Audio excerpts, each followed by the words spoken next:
Hello friends, CGI mobile and laptop repairing institute में आप सभी का स्वागत है। हम लोग फिर हाजिर हैं आपके सामने अपने एमएमसी के एक नए शानदार वीडियो के साथ। ये वीडियो आपके लिए बहुत यूजफुल साबित होने वाला है, क्योंकि इसमें जो जीटैग का नया अपडेट आया है आरपीएम बिल्ट क्लीन का एमएमसी के लिए, उसके बारे में हम लोग विस्तार से चर्चा करने वाले हैं। बहुत सारे स्टूडेंट्स को मेरे पास जो फ़ोन आ रहे हैं उनको समझ नहीं आ रहा है कि इसका हम कैसे यूज़ उठाएंगे, तो मैं आपको बहुत डिटेल में इसकी स्टडी इसके बारे में डिस्कशन करने वाला हूँ। इससे हमको क्या लाभ होंगे और इससे हमको क्या नुकसान है। इसके नुकसान भी हैं कुछ, जिसकी वजह से सेट नहीं बनेंगे। मैं इन सब चीज़ों के बारे में आपको डिटेल से जानकारी देने वाला हूँ। फ्रेंड्स, इस लॉकडाउन में हम लोग कुछ एक अदर प्रोजेक्ट्स पे बिजी थे, जिसके कारण मैं अपना वीडियो आपके सामने नहीं दे पाया। बहुत दिन से मेरा वीडियो कोई यूट्यूब चैनल पे नहीं आया है। मेरे पास बहुत सारे कॉल्स आ रही हैं, सर वीडियो नया लॉन्च कीजिए। तो फिर मैं आपके सामने ये वीडियो प्रेजेंट कर रहा हूँ और कोशिश करूँगा कि 10 से 15 दिन में एक बहुत बेहतर वीडियो आपके लिए प्रेजेंट करता रहूँ। जैसे मेरे पुराने वीडियो आपको बहुत पसंद आए हैं और आपकी लगातार कॉल आती रहती है, इससे हम लोग की हौसला अफजाई होती है और हम लोग और अच्छे से अच्छा वीडियो आपके सामने प्रेजेंट करते हैं। ठीक है, आज का मेरा जो टॉपिक है EasyTech new RPM update, some new controversies and discussion. ठीक है, देखिए एक्चुअल में क्या है कि आगे बढ़ने से पहले मैं आपको बता दूं, हमारे ऑनलाइन मोबाइल सॉफ्टवेयर और एमएमसी प्रोग्रामिंग के कंप्लीट कोर्स अवेलेबल हैं। अगर आप ज्वाइन करना चाहते हैं तो कर सकते हैं। दूसरा, अगर आप वाकई ही रियलिटी में सपोर्ट जानना चाहते हैं कि सपोर्ट क्या होता है, अनलिमिटेड सपोर्ट क्या होता है, तो आप सीजीआई को ज्वाइन कर सकते हैं। हमारा सपोर्ट ऐसा है जो आपके यहाँ से सेट को लौटने नहीं देता है। क्लासेस के बाद भी आप कभी कॉल करते हैं, हम लोग आपको पूरा सपोर्ट करते हैं। एक कॉल पे हमारा फ़ोन उठता है। ऐसी बहुत सारी सुविधाओं के साथ आप सीजीआई इंस्टीट्यूट के ऑनलाइन कोर्सेज को अभी ज्वाइन कर सकते हैं, जब तक इंस्टीट्यूट बंद चल रहा है। ठीक है, चलिए हम लोग सबसे पहले देखते हैं कि ये जो नई चीज़ें आई हैं ये क्या है और हम लोग कैसे इससे फ़ायदा उठाएं। और जो ये नया अपडेट है इसमें कुछ ऐसी भी चीज़ें हैं जिनकी वजह से आपका सेट बनेगा नहीं, ये सब मैं विस्तार से बताने वाला हूँ। ठीक है, पहले तो सबसे पहले हम लोग आरपीएम के बारे में डिस्कशन कर लें। देखिए सिंपल सी बात है, सीपीयू और एमएमसी के बीच में एक पेयरिंग की गई है मैक कोड के थ्रू।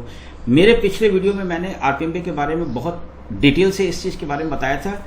आप मेरे पिछले वीडियो को देख सकते हैं, उसमें मैंने ये सब चीज़ें बताई थी कि वो पेयरिंग कैसे होती है वगैरह वगैरह। ठीक है, मैं वो न बताकर यहाँ पे कुछ नई चीज़ें और आपके सामने रखने वाला हूँ जो आपको बहुत फ़ायदा पहुँचाएंगी अगर आप इस वीडियो को लास्ट तक देखेंगे। देखिए सबसे पहला क्या है कि जो आरपीएमबी का ये जो जीटैग में आया, इससे पहले मेडूसा बॉक्स का बहुत नाम चल रहा था। मेडूसा बॉक्स की कीमत 40,000 रुपये पहुँच गई थी। मैं जनवरी में लेने वाला था लेकिन रुक गया, क्योंकि मुझे मालूम था कि केवल आरपीएमबी के लिए मैं 40,000 रुपये खर्च नहीं करूँगा, इसलिए मैं रुक गया। और ये इस ईद में इसका अपडेट आ गया आरपीएमबी क्लीन का। ठीक है, क्योंकि बाकी देखिए यूफाई भी वही बॉक्स करता है। कुछ एक्स्ट्रा फीचर जैसे एक्सक्लूसिव डाटा वाला फीचर मुझे बहुत अच्छा यूफाई का लगता है। जीटैग के अपने फ़ायदे हैं, मेडूसा के अपने फ़ायदे होंगे। मेरे पास वो बॉक्स नहीं, मेरे पास जीटैग और यूफाई बॉक्स है और लगभग सारा एमएमसी का कंप्लीट काम इन दोनों बॉक्सों से मेरा हो जाता है। ठीक है, अब ये जो आरपीएमबी क्लीन का मैटर आया है, पहले तो हम लोग इसको समझते हैं कि ये क्या है। सबसे पहले हम लोग सभी अपना वीडियो स्टार्ट करने जा रहे हैं। तो सबसे पहले देखिए एक्चुअल में क्या है कि सबसे पहले तो इसका सेटअप जो है इसकी शेल पे अवेलेबल ही नहीं है। तो आप सेटअप कहाँ से लोड करोगे भाई? सबसे पहली बात तो इसका सेटअप ही नहीं अवेलेबल है।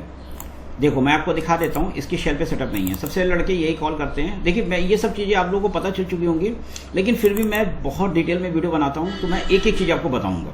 ठीक है, यहाँ पे देखिए 370, ये जो EasyTech रिलीज 37020 EXE फाइल है। देखिए एक मैं इसको ज़रा बड़ा कर ले रहा हूँ ताकि मैं पेंसिल ले लूँ। ये देखिए यहाँ पे ये सेटअप एक्चुअल में नहीं है। तो हम इसका सेटअप कहाँ से लोड करें जिससे हमारी एमएमसी क्लीन हो जाए, चलिए वो भी मैं आपको बताता हूँ। इसके लिए आपको कुछ नहीं करना है, इसको मैं मिनिमाइज़ कर दे रहा हूँ या काट दे रहा हूँ। एक्चुअली में होता क्या है कि जब हम लोग वीडियो बनाते हैं ना तो कुछ चीज़ें उसमें क्या कहते हैं ऊपर से शो नहीं होती हैं। छिप जाती हैं, तो जिस वजह से थोड़ी सी प्रॉब्लम होती है। देखिए सबसे पहले आपको अपना ब्राउज़र खोलना, इसका सेटअप कहाँ से लो, इजी जेटैक क्लीन वाला सेटअप कहाँ से लो, क्लासिक सेटअप टूल सेटअप है, ठीक है। तो इजी जेटैक न्यू सेटअप केवल आप डाल दीजिए, ये आप गूगल पे डालिए तो आपका एक लिंक मिलेगा। ये देखिए पहली साइट खुली, इसको आप ओपन कर लीजिए। ये जो इजी टैग का सेटअप खुला है, यहाँ पे आपको सेटअप मिलेगा जो बहुत, जिसकी हम लोग बड़ी टाइम से प्रतीक्षा कर रहे थे। लोग मुझको कॉल करते थे, सर कब क्लीन वाला सेटअप आने वाला है। इन्होंने हिंट दे दी थी जेटैक वालों ने, लेकिन काफ़ी लेट लॉन्च किया है, ठीक है, बड़ी टाइम से कर रहे हैं। ये सेटअप है, आप यहाँ से डाउनलोड कर लीजिए, ठीक है। जब ये सेटअप आप लोड कर लेंगे तो इससे आपको क्या फ़ायदा मिलेगा, चलिए पहले हम वो देख लेते हैं, क्योंकि हम लोग स्टेप बाय स्टेप काम करेंगे, ठीक है। देखिए एक मैंने एमएमसी लगाई हुई है सैमसंग की, और मैं पहले प्लस खोल के आपको दिखा दे रहा हूँ कि इसकी लाइफ खत्म है, ठीक है, लाइफ खत्म है। मैं बड़े डिटेल से आपको वीडियो दे रहा हूँ और आपको इस वीडियो में फ़ायदा भी मिलेगा, क्योंकि आगे जो मैं चीज़ें डिस्कशन करने वाला हूँ उसमें आपको बहुत फ़ायदा मिलने वाला है, बहुत ज़बरदस्त फ़ायदा मिलेगा। और आपकी काफ़ी कॉन्सेप्ट्स भी क्लियर होंगे, क्योंकि बहुत सारे लोगों को मालूम ही नहीं है कि ये जो अपडेट आया है इसका यूज़ क्या है, इसको हम एमएमसी का काम करते हुए कैसे इसका फ़ायदा उठाएं। तो ये सब चीज़ें मैं आपको बहुत डिटेल से बताने जा रहा हूँ। देखिए सेटअप खुल रहा है, थोड़ा वीडियो लंबा हो जाएगा, लेकिन कोई बात नहीं, आपको जब एंड तक वीडियो देखेंगे तो बहुत मज़ा आएगा, ठीक है, बहुत मज़ा आएगा आपको इस वीडियो को देख के। और मैं कुछ आने वाले टाइम में स्कीमेटिक के वीडियो भी आपके सामने प्रेजेंट करूँगा। अभी मैं आपसे एक विचार बन रहा है, हम लोग बहुत सारे प्रोजेक्ट्स में बिजी हैं, कुछ हमारी ऑनलाइन क्लासेस भी चल रही हैं, तो इधर लॉकडाउन में व्यवस्था मतलब दुकान खुलने से ज़्यादा है, जिस वजह से हम लोग जो है अपने वीडियो प्रेजेंट नहीं कर पा रहे हैं। लेकिन इधर मैं कोशिश करूंगा कि मेरे वीडियो लगातार कॉन्टिन्यूस आएँ, ठीक है। मोबाइल सॉफ्टवेयर पे, मोबाइल हार्डवेयर पे मेरे वीडियो आए। ये देखिए ये खुला हुआ है, ये सेटअप ये खुला हुआ है, इस वजह से नहीं खुला। देखिए मैं इसको यहाँ पे एमएमसी चेक कर रहा हूँ, मैंने एमएमसी लगाई हुई है, ठीक है, ये देखिए, क्योंकि टाइम बचाने के लिए मैंने खोल के रख लिया होगा, ठीक है। ये देखिए अब देखिए यहाँ पे जो है ये आईसी पहले अगर आती है तो हम लोग सही ना कर पाते, जब तक ये सेटअप ना आया होता हम लोग सही ना कर पाते, जो मैंने भी आपको बताया, ठीक है। अब देखो यहाँ पे कुछ चीज़ें आप गौर करो। अभी ये एक्चुअल में क्या था, फर्मवेयर वर्जन है नहीं, क्योंकि जब पार्टीशन टेबल नहीं है तो फर्मवेयर वर्जन होगा ही नहीं। मैंने इस पर गलती से टिक है, तो अगर वो टिक हटा देता तो ये सब ना होता। चलिए ठीक है, कोई दिक्कत नहीं, होने दीजिए, काम कंप्लीट हो जाए, क्यों नहीं तो फिर ये बॉक्स हैंग होने लगते हैं, ठीक है। अभी हो रहा है, ये देखिए, जब ये कंप्लीट हो जाएगा तो यहाँ पे आप कुछ चीज़ें देखिए। इसमें मतलब इसका फ़ायदा हम कैसे उठाने जा रहे हैं इस आईसी के द्वारा। देखिए यहाँ पे ये जब तक होना हो रही है, ये 16 GB आईसी पहले, ये देखिए, ठीक है।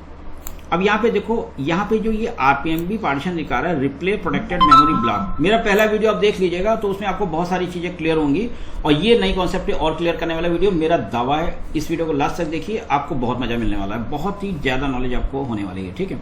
देखिए यहाँ पे इतने काउंटर दिखा रहा है, अरे बाप रे, इतने काउंटर। इसका मतलब ये होता है कि अगर ये एमएमसी सही भी हो जाती है, अभी तो पहली बात सही नहीं होनी, ये 5 से सही नहीं हो रही है आईसी, ठीक है। ये मेरे पास काफ़ी टाइम से पड़ी हुई है, तो मैं एक प्रैक्टिकल भी आपको दिखा दे रहा हूँ, आगे कुछ डिस्कशन करूँगा उसमें भी आपको बताऊँगा। तो जल्दी क्या है कि ये आईसी जो है ऐसे तो बेकार है। बेकार क्यों है? क्योंकि इसमें RPMB क्लीन नहीं है। एक्चुअल में क्या होता है, देखो CPU जो होता है ना, उसको RPMB पार्टीशन पे कुछ कमांड या कुछ जो भी राइट करना होता है डेटा, अगर काउंटर क्लीन नहीं है तो इसका मतलब ये होता है कि उसकी पेयरिंग नहीं हो पाती, CPU की एमएमसी के साथ पेयरिंग नहीं हो पाती, और वो इस आईसी को पहचानने से इनकार कर देता है अगर यहाँ पे काउंटर भरे होते हैं। अगर ये काउंटर वाइप हो जाए, किसी खाली हो जाए, तो CPU को लगता है नहीं यार ये तो अपना ही है बंदा, ये तो अपना ही कुछ जाना पहचाना है, तो फिर जो है वो सेट को मतलब ऑन करने की कोशिश करता है। मतलब इसको आपको मैं टेक्निकल भाषा में समझा रहा हूँ, क्योंकि जो इसकी दूसरी वाली लैंग्वेज है उसके बारे में बहुत विस्तार से अपने प्रीवियस वीडियो में उसकी चर्चा कर चुका हूँ, तो उसके बारे में हम लोग डीप में नहीं जाएंगे। यहाँ पे जो आपको फायदे होने वाले, नुकसान होने वाले, वो मैं आपको बताने जा रहा हूँ, ठीक है। तो हम लोग क्या करते हैं, इस आईसी को पहले देखते हैं कि आईसी सही कैसे होती है, ठीक है। इस आईसी को देखते हैं सही कैसे होती है। देखो ये यहाँ पे देखो 50 से 60% लाइफ है, ठीक है। तो होता क्या है कि इनके कुछ FFU फर्मवेयर इन्होंने दे दिए, FFU फर्मवेयर। तो जो इजी टैग टूल का सेटअप है, जो मैंने अभी बताया, जब आप लोड कर लेंगे उसको, इसमें कुछ फर्मवेयर भी अपडेट होता है। जब आप पहली बार इस टूल को चलाते हैं तो आपका फर्मवेयर भी अपडेट होगा, ठीक है। जो आपका सिम कार्ड होता है उसका फर्मवेयर भी अपडेट होता है, मैं भी आपको दिखा दूंगा। कि फॉर्मेट टू अपडेट होने से क्या फ़र्क पड़ेगा आपका, ठीक है, तभी ये सेटअप चलेगा आपका, ठीक है। तो मेरा फॉर्मेट अपडेट हुआ था, सेटअप चल गया था। अब देखो ये कहाँ पे हम जो है इस आईसी को सही करेंगे, पहले आप इस चीज़ को समझो। मैं बहुत डिटेल से एक एक चीज़ आपको बताने वाला हूँ, ठीक है। यहाँ पे देखो ये है 2.53 रिवाइज 2, और यहाँ पे जो है ये इसका फर्मवेयर जो है, यहाँ पे हार्डवेयर जो है, ये फर्मवेयर अपडेट इसकी मैं बात कर रहा था। और ये इसका क्लासिक वर्जन है 37, ये है 023, ठीक है, ये इसका मतलब वर्जन है। अब देखो यहाँ पे, अब एक्चुअल में क्या है कि हम लोग यहाँ पे इमेमसी में आते हैं, ठीक है। इमेमसी, इसको मैं जरा किनारे कर दे रहा हूँ। इमेमसी में आने के बाद हम लोग एडवांस में देखो यहाँ पे एक ऑप्शन दिया हुआ है अपडेट इमेमसी फर्मवेयर, ठीक है। हम लोग इस पर क्लिक करते हैं। अब देखो इमेमसी मैंने लगा रखी है, ठीक है। क्या अब देखो यहाँ पे देखो इमेमसी का नाम आया हुआ है, ठीक है। और आपको करना क्या है, एडवांस मोड पे क्लिक करना है और ओवरराइट फर्मवेयर करना है। और यहाँ पे ये जो फर्मवेयर का इमेमसी का नाम है, ये आईसी चूज कर लेनी है। देखो ये जो नाम होता है ये इमेमसी के ऊपर लिखा रहता है। जो हम लोग टेस्ट पॉइंट से इमेमसी का फर्मवेयर अपडेट करते थे सैमसंग का, तब पहले नाम एक नोटपैड पे लिख लेते थे, फिर FFU फर्मवेयर मैच करा के अपडेट कर देते थे, जैसे N71 हम लोगों ने बहुत किया हुआ है, ठीक है। अब देखो यहाँ पे लिखा है KMQE, तो यहाँ पे आप पहले फर्मवेयर देखो KMQE, इसको मैं वॉश आउट कर दे रहा हूँ, ठीक है। KMQE, तो हम लोग KMQ पे आ रहे हैं। अभी मैं इसके आपको फायदे नुकसान भी बताने वाला हूँ, पहले हम लोग इसको समझ लें कि ये आईसी कैसे सही होगी। मैं पूरा डिटेल के साथ बता रहा हूँ वीडियो, तो आपको ये बड़ा फायदा होगा, ठीक है। KMQ, ये देखो KMQE 6006, और यहाँ पे 6001, तो यहाँ पे देखो 60013M, ये देखो 13, एक ही आईसी है यहाँ पे। बाकी देखो इसके ऊपर 6006 है M है, और इसमें पूरा ये नाम जो है B318 से पहले मैच कर रहा है, ठीक है। आप इस आईसी को सेलेक्ट, इस फर्मवेयर को, FFU फर्मवेयर है, इसको सेलेक्ट कर लो, ठीक है। आप इसको यहां से कंफर्म करो, कहेगा update to get from FFU file chip में भी अगर आपका फर्मवेयर मैच नहीं करता है जो MMC का इंटरनल फर्मवेयर, इसके बारे में मैं अपने प्रीवियस बहुत सारी वीडियोस में डिटेल दे चुका हूँ कि MMC का इंटरनल फर्मवेयर क्या होता है, तो आप मेरे पुराने वीडियोस देख सकते हैं, ठीक है। हम लोग इसको एक्चुअली में क्या होता है, ये इसके एरिया को क्लीन कर देता है, ठीक है। ये देखिए राइट हो रहा है, ठीक है, ये राइट हो रहा है, होने दीजिए, कोई दिक्कत नहीं है। मैं वहाँ पे आ गया, एक मिनट में, ये देखिए सक्सेस लिख के आ गया, ठीक है, ये देखिए सक्सेस। तो अब जब हम इसको डिटेक्ट करते हैं तो इसका RPM भी क्लीन हो चुका होता है, ठीक है। अब देखो ये जो RPM भी, अब देखो यहाँ पे लिख के आने लगा इमेमसी RPM भी इज नॉट येट प्रोग्राम्ड, ठीक है। ये और RPM भी जनरल फेलियर, अच्छा एक्चुअल में नॉट येट प्रोग्राम्ड आने का मतलब ये होता है कि इमेमसी आपकी क्लियर हो चुकी है, ठीक है। अब देखो ये इमेमसी आपकी सही हो गई। इससे पहले क्या था, ये अपडेट नहीं आया था। मैं एक बार प्लस का टूल फिर से खोल रहा हूँ, उसमें आपका ज़्यादा क्लियर होगा। तो आपने देखा होगा कि जब ये अपडेट नहीं आया था तब ये इमेमसी सही नहीं हो सकती थी। तो पहला तो आपको फ़ायदा ये मिला कि जो सैमसंग इमेमसी सही नहीं हो रही थी वो आप बड़ी ईजिली सही कर सकते हो। इन्होंने ढेर सारे FFU फॉर्मेट बना के दे दिए हैं जो मेडूसा में थे, ठीक है। तो मेडूसा खरीदने का पहले तो झंझट खत्म हो गया आपका, है ना। मेडूसा के रेट हाई फाई हुए पड़े थे, तो वो सब खत्म। जितना जो है मालूम चला है दिल्ली में एक ही बंदे के पास है, वहाँ मिल रहा है, ये वो, मतलब बड़ी जितनी बातें उतने मुँह, जितनी बातें, है ना। एक्चुअल में क्या होता है कि जब भी ऐसा होता है तो ऐसा वाकई होता है, चक्कर है, ठीक है। तो अब देखो यहाँ पे एक मिनट, ये मैंने दूसरा सेटअप खोल लिया, मुझे क्या कहते हैं इजी टैब प्लस खोलना है। एक मिनट, ये मैं खोल रहा हूँ, एक मिनट मैं आपको पहले दिखा दूँ, फिर हम लोग आगे जो है बढ़ेंगे तो ज़्यादा बढ़िया लगेगा, ठीक है। क्योंकि वीडियो में अब मैं जो आगे डिस्कस करने वाला हूँ उससे आपको फ़ायदा होने वाला है। ये तो मैं अभी आपको जनरल इसके पीछे बता रहा था कि कैसे क्या आपको करना है, जल्दी जो अपडेट आया इसमें आपको क्या करना है, चक्कर है ना। पहले तो मैं ये बता रहा था, चक्कर है, ठीक है। तो अभी ये इनिशियलाइज कर रहा है, कह रहा है place control to free flash firmware. हमें फर्मवेयर हमारा मतलब इसका सिम कार्ड अपडेट हो चुका है, इसका हार्डवेयर अपडेट हो चुका है, हमें कुछ नहीं करना है इसका, ठीक है। तो ये डन हो गया। और ये जो है यहाँ पे क्या कहते हैं इमेमसी टूल खुल गया है, इमेमसी टूल।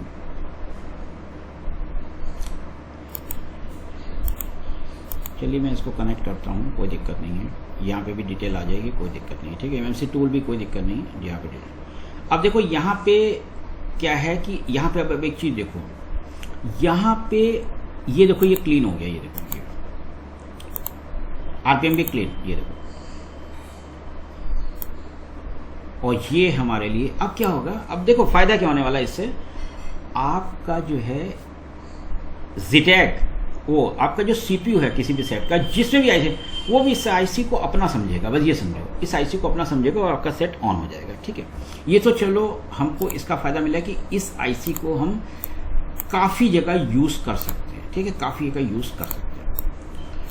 अब देखिए मैंने क्या क्या किया है, इससे क्या फ़ायदा उठाया मैं आपको बता दूं। मेरे पास एक Note 4 का सेट आया था, Note 4, Redmi Note 4, ठीक है। उसकी MMC ख़राब थी, मैंने उसमें सैमसंग की MMC मेरे पास अवेलेबल थी 332, RPM भी क्लीन करके लगाई। अब वहाँ पे देखो पहला आपको फ़ायदा क्या हो रहा है, फर्स्ट फ़ायदा, जो आपका जो ये जो इंजीनियरिंग फॉर्मेट है इसका यूज़ ख़त्म हो गया। आपको RPM भी क्लीन वाली आईसी लगानी है, उसमें ओरिजिनल फॉर्मेट डालना है, आपका सेट ऑन हो जाएगा, पहला चीज़। लेकिन यहाँ पे एक चीज़ बड़ी दिक्कत है, देखिए जिन सेटों में IMEI हो जाएगी, जैसे Redmi Note 4 में IMEI आप U5 बॉक्स, देखिए आपको कभी भी IMEI चेंज नहीं करनी, मैं बार बार कह रहा हूँ, केवल आपको IMEI रिपेयर करनी है, ठीक है, केवल आपको IMEI रिपेयर करनी है। तो अगर आपकी IMEI जो है यूनिटी वगैरह से रिपेयर हो जा रही है, तब तो आप MMC चेंज कर सकते हो, ठीक है। अब मेरे पास एक मैटर फंसा है बहुत तगड़ा, जिसका मैं आपको दिखा दूं। एक्चुअली मेरे पास Nokia 6.1 प्लस सेट आया था, वो हैंग होने लगा था, मैंने फ्लैशिंग की ऑनलाइन तो वो एरर आ रही थी, मैं समझ गया इसमें MMC की प्रॉब्लम है। अब देखो यहाँ से आप थोड़ा समझना चालू करो कि क्या मतलब ये सेट Nokia 6.1 प्लस बनेगा नहीं, मैं बहुत डिटेल के साथ आपको बताने। मेरे पास मैं लॉग ले लेता हूँ, ये मेरे लॉकडाउन के वर्क्स हैं जो मैंने किए हुए हैं, ठीक है। अब देखो इसका पहले आप आइडेंटिफाई लाओ, देखो यहाँ पे देखो, ये मैं इसको बड़ा कर दे रहा हूँ, यहाँ पे 6.1 प्लस दिखा रहा है, ये देखो, ठीक है। और इसका SLC जो है आपका खराब है, और ये हाईनेक्स की आईसी है, ठीक है।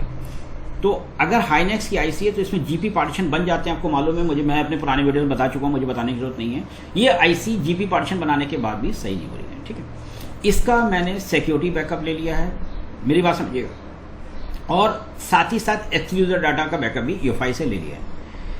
अब क्या ये आईसी जो है, अगर हम, ये BJ254 आईसी है, ठीक है, ये सही नहीं हुई है, लेकिन क्या हम इसमें दूसरी आईसी लगा के इस सेट को ऑन कर सकते हैं? ये बहुत बड़ा क्वेश्चन है। यहाँ पे आपको इसके मेरिट्स और डिमेरिट्स क्लियर होंगे।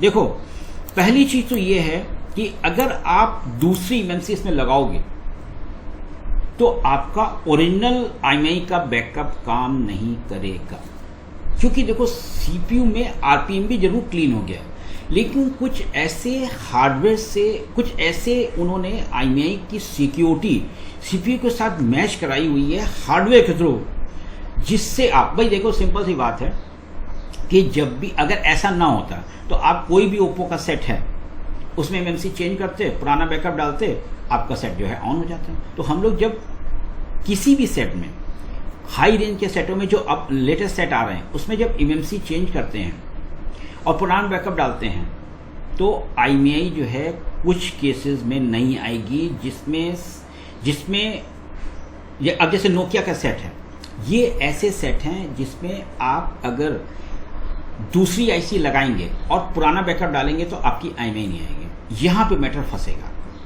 यहाँ पे मैटर फंसेगा।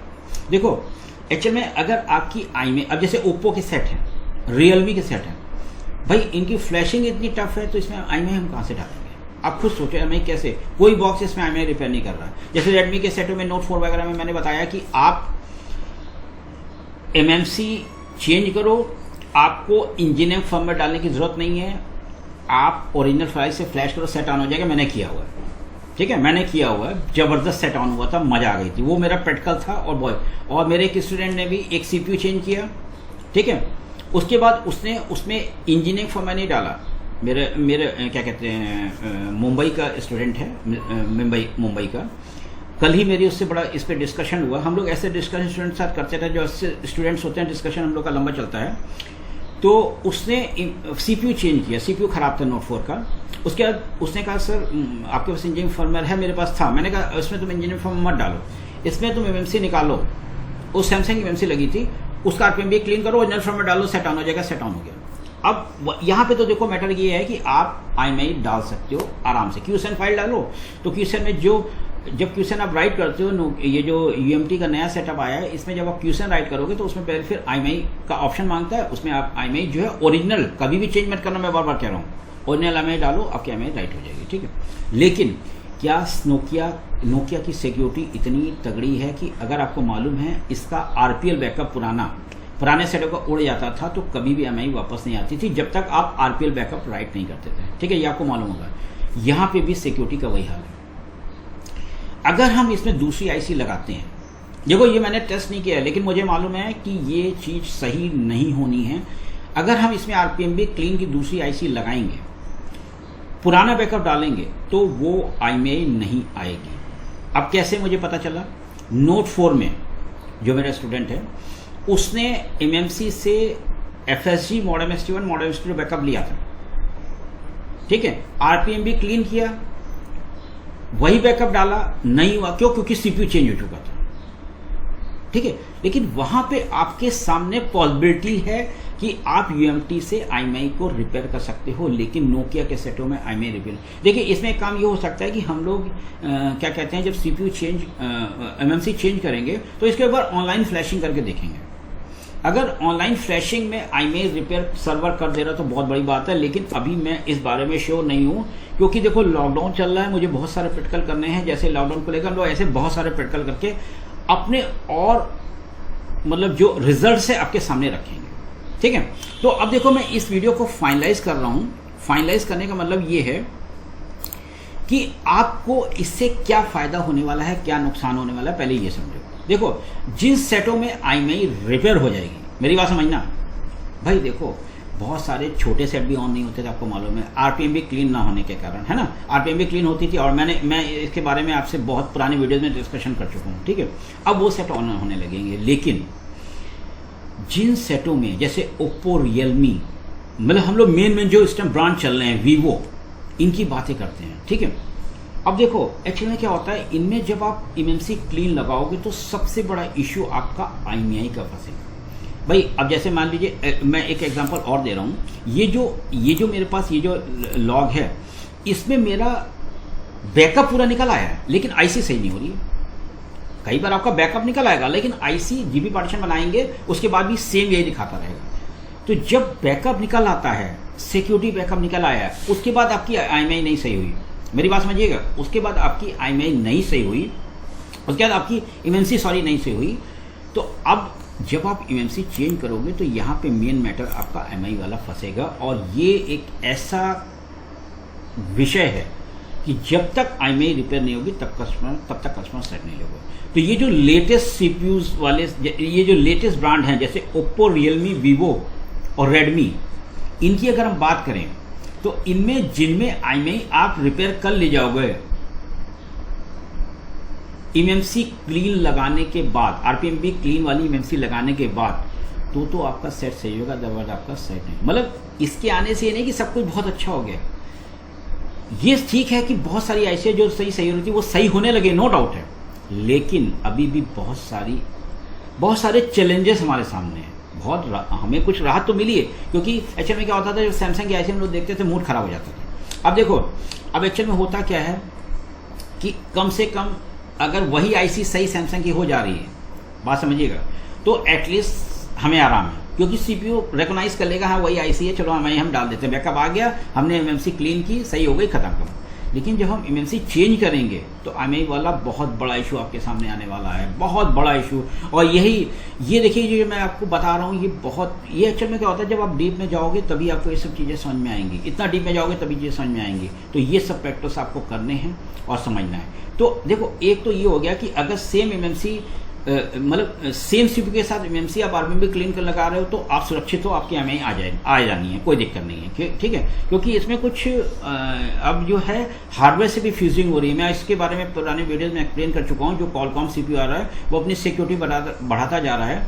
तो देखिए जो सॉफ्टवेयर के थ्रू पेयरिंग है उसको तो हम कहीं ना कहीं वाइब डाटा आरपीएमबी क्लीन करके कर सकते हैं सही, लेकिन जो हार्डवेयर की जो फ्यूजिंग होगी उसको हम कैसे सही करेंगे, है ना। तो ये जो IMEI वाला इशू है ये बहुत ऐसा इशू है कि जब CPU और MMC की पेयरिंग हट जाती है तो जो आपका जो ओरिजिनल IMEI का बैकअप है वो काम नहीं करता है, क्योंकि नोट 4 में ऐसा हो चुका है, मैं अपने स्टूडेंट से डिस्कस कर चुका हूँ, ठीक है। तो अब यहाँ पे इन संभावनाओं को भी आपको देखना है कि जब आप MMC चेंज करोगे तो आप IMEI कहाँ से लाओगे। अब जैसे मेरे पास 6.1 प्लस है, ठीक है, मेरे पास अभी BGA 254 नहीं है, लेकिन जब शॉप खुलेगी, क्योंकि अभी हम लोग घर में बैठे लॉकडाउन में काम कर रहे हैं, थोड़ा बहुत जो काम आता है, तो जब शॉप खुलेगी हम लोग कुछ अपने पुराने सेट्स MMC निकालेंगे, कोई सैमसंग या इन्फिनिक्स की MMC क्लीन होती है, आपको मालूम है। अब देखो, अब यहाँ पे मैं एक चीज़ बता दूँ, रेडमी के सेटों में कोई आपको टेंशन नहीं है, आप भी क्लीन करो, ओरिजिनल फॉर्मेट डालो, आपको सेट ऑन हो जाएगा। ये मैं टेस्टिंग कर चुका हूँ, नोट 4 में मेरी टेस्टिंग हो चुकी है, और कुछ सेटों में टेस्टिंग करूँगा जैसे लॉकडाउन खुलेगा, ठीक है। तो यहाँ पे सेम MMC आपकी अगर सेम सेट में लगा रहे हैं आरपीएमबी क्लीन करके तो कोई टेंशन की बात नहीं, आपका IMEI बैकअप आ जाएगा। लेकिन जब हम बड़े सेटों में, बड़े मॉडलों में जिनकी फ्लैशिंग ऑनलाइन होती है, जैसे ओप्पो की, क्वालकॉम की फ्लैशिंग ऑनलाइन होती है या UEFI से होती है, तो इसमें IMEI का इशू आएगा, तो हम लोग को वो कैसे सॉल्व करेंगे, ये सब फ्यूचर के क्वेश्चन हैं। या कोई बॉक्स वगैरह कुछ ऐसे एडवांस हैं जो इनमें IMEI रिपेयर का काम चालू करें, तब हमारे ये सेट जो है फाइनली बन पाएंगे, क्योंकि बिना IMEI के, बिना नेटवर्क के कोई आपसे सेट नहीं लेगा। तो आपको यहाँ पे ध्यान रखना है कि मैं जो IMEI का बार बार नाम ले रहा हूँ, इसमें आपको कभी भी IMEI चेंज नहीं करनी। इंडिया में IMEI चेंज करना सबसे बड़ा इलीगल काम है, इस चीज़ का ध्यान रखिएगा। तो आपको केवल IMEI रिपेयर करनी जो स्टिकर के पीछे लिखी है, ठीक है। तो सिक्योरिटी बैग ओरिजिनल रहेगा तो कोई टेंशन नहीं है, लेकिन MMC चेंज में ये सब इशू आएंगे जिसको आपको सॉल्व करना है, और हम लोग आने वाले टाइम में इस पर भी देखेंगे कि कैसे ये इशू सॉल्व हो सकते हैं। तो फ्रेंड्स, आरपीएमबी के बारे में और भी कुछ क्वेश्चंस अगर आपको पूछने हैं तो आप हमारे YouTube वीडियो के कमेंट बॉक्स में कमेंट करके पूछ सकते हैं। मैं कोशिश करूंगा उन सब की आपको रिप्लाई करूंगा। जितने भी क्वेश्चन आपके दिमाग में मर रहे हैं, आप मुझे कमेंट बॉक्स में कमेंट करिए, मैं आपको रिप्लाई करूंगा, ठीक है। साथ ही साथ आप क्या कहते हैं, जो भी कुछ आपको नया, जब आप बहुत सारे स्टूडेंट्स प्रैक्टिकल करते हैं, बहुत सारे प्रैक्टिकल आपके सामने आएंगे, कुछ नई चीज़ आपके सामने आएंगी, तो जो भी नई चीज़ सामने आए आप कमेंट बॉक्स में ज़रूर कमेंट करिए, ताकि जो भी ये वीडियो देखे उसको इसका फ़ायदा मिले। तो फ्रेंड्स, कैसा लगा वीडियो मुझे बताइएगा, इस वीडियो को शेयर करिएगा, लाइक करिएगा, ताकि ये वीडियो देखकर और भी लोग बहुत सारा फ़ायदा उठा सकें। फ्रेंड्स, हमारे और कोर्सेज को जानने के लिए इन दिए गए नंबर्स पे आप कॉल कर सकते हैं, व्हाट्सएप कर सकते हैं, आपको प्रॉपर रिप्लाई मिलेगा। और अगर आप वास्तव में अनलिमिटेड सपोर्ट क्या होता है इसके बारे में जानना चाहते हैं तो एक बार CGI इंस्टीट्यूट के ऑनलाइन कोर्सेज को जरूर ज्वाइन करें। धन्यवाद दोस्तों।